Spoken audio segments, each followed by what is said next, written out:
Bienvenidos a nuestro canal Instruconquist. Algunas veces a la hora de hacer una fogata se nos dificulta encontrar yesca. Hoy veremos cómo fabricarla.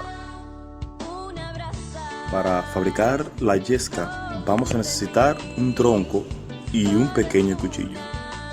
Con el cuchillo vamos a cortar la superficie del tronco y esa parte que va desprendiéndose al cortar va a ser nuestra yesca. Esta es muy útil y fácil de hacer y también en muchas ocasiones funciona mejor que una yesca común.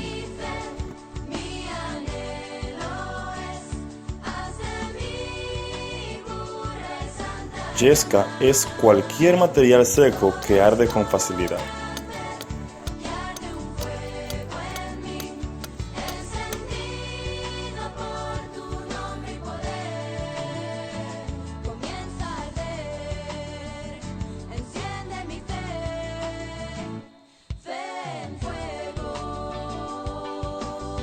Esperamos que este video te haya sido de ayuda y recuerda compartir y darle like y llevemos juntos este movimiento a otro nivel.